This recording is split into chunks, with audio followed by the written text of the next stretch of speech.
Hey everybody, Tom here, and today in this video I want to teach you how to make, I kind of want to call them sleeves, but that doesn't make sense. But basically these are sleeves for cardboard boards used in games. So I used this same template for the game Smartphone Ink. That's what I used to store the pads in it. But I'm also going to use this for Lost Ruins of Arnak. And also, it's possible you're here with a totally different game design that maybe has come out in the future. But the idea is that this is a box that can hold things safely, which is great. But that you would just take off the lid, and maybe you could just stand that up and use that during gameplay, like I'm planning to do for this specific game. Or you could just take them out, and this is just a storage box. Now, something you're going to notice about this particular one is, like I said, I plan to actually use this box during gameplay, just take off the lid and just set it there. And so I also will have, this probably won't show up in very many designs, but I just have a paper taped into the box like this, really straightforward, so that when this is on the table, people can't see the card that's right there.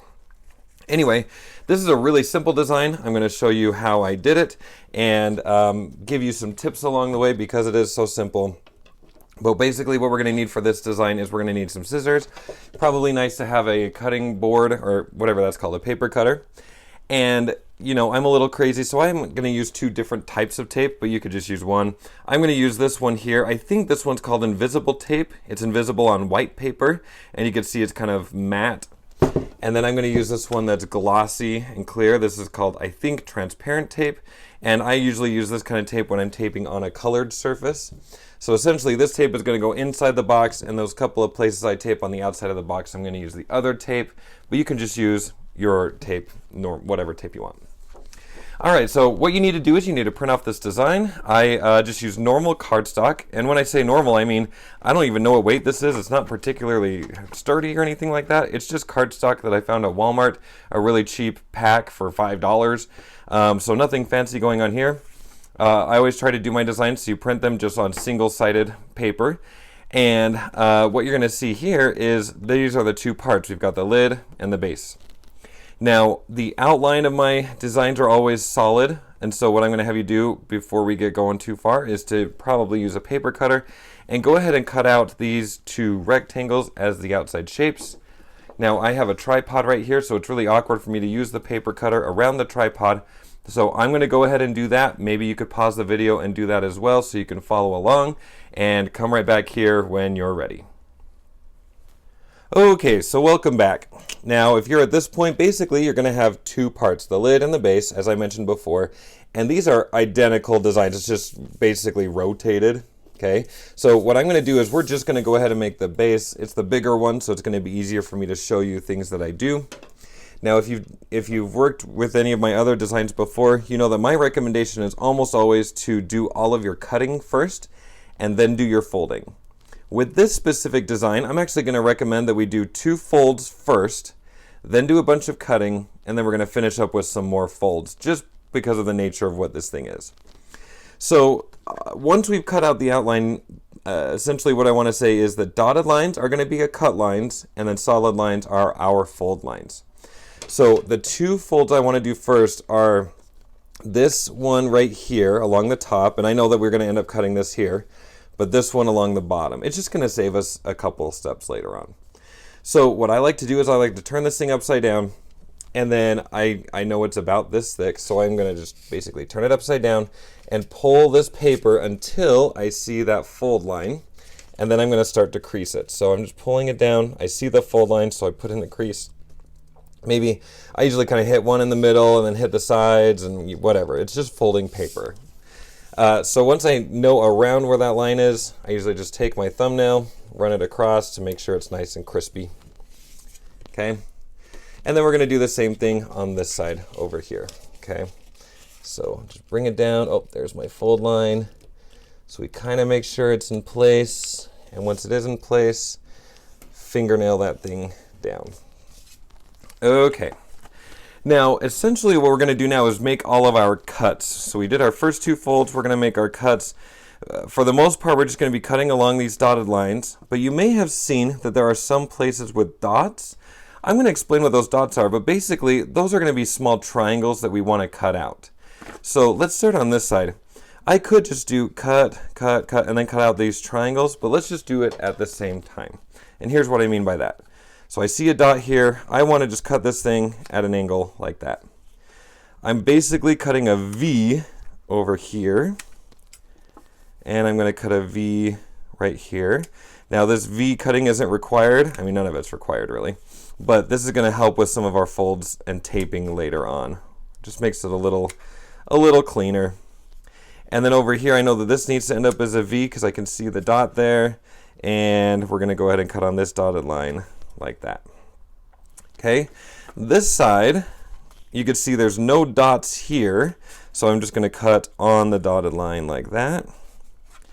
There's one little dot right there, so I'm going to cut on the dotted line here, and then we're going to V that one like that.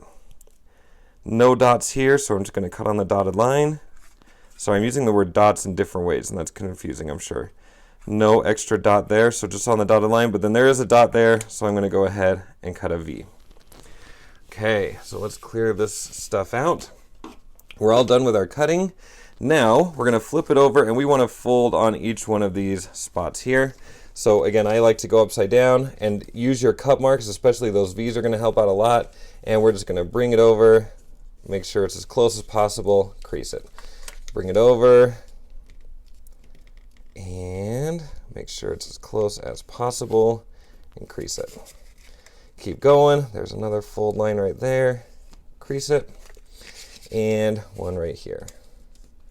Oops. I'm going to push that in just a little bit more and crease it.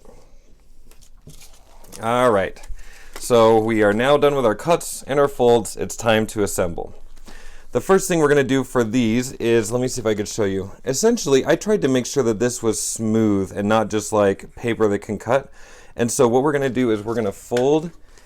Take a look here. We have the empty space and then 4 trapezoids. We're going to take these middle 3 sections, fold them down. This is on the white page side. You can see this side is colored.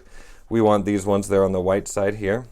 So basically what we're going to do is we're going to just take these white trapezoids, the middle sections, and we're just going to fold those down. Like I said, this is basically the part to keep you from getting paper cut. I'm using that matte tape. Like I said, I think that one's called invisible tape.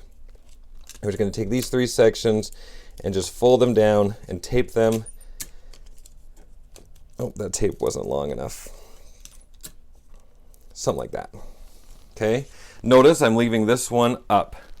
The reason I'm leaving that one up is because we're going to hit it when we fold this thing over and around. Okay, so bring this thing over and around. You're going to notice one blank side that goes on the inside. This one has writing, so it needs to go on the outside. Especially, we need this tab on the outside. You'll see why in just a second. We're going to bring this over like this, and then we're going to try to line it up so it's as straight and nice as possible and pinch it. I'm going to add a little piece of tape right here, like this. And we're going to fold that down and in, making sure it's lined up nicely. And that is going to hold the sides together. Okay, so you can see that we're going to have nice soft edges. Nothing is going to be too sharp or paper cutty.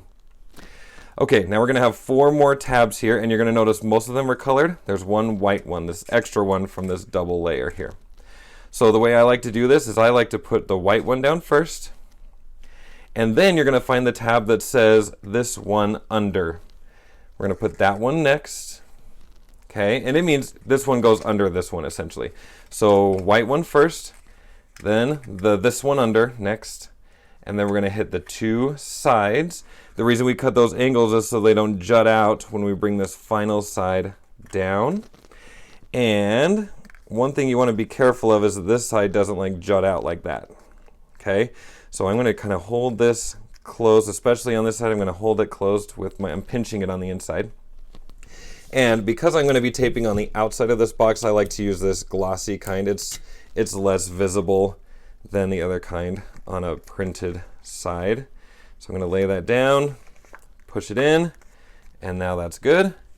And then just to be safe, because this side could still kind of slide out, I also like to put a piece of tape here where it wrapped around, just to hold everything in place nicely. And that's it. That's basically what you're going to do. You're going to do the exact same thing for the other side.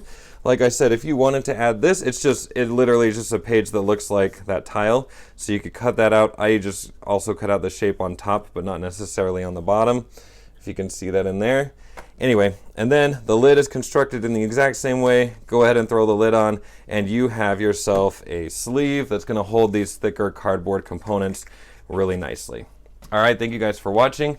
If you're interested in seeing more projects like this, you can go visit my website at tomteachesgames.com, and you'll see that's where you can find the template for this and all of that good stuff. Okay, talk to you later. Bye.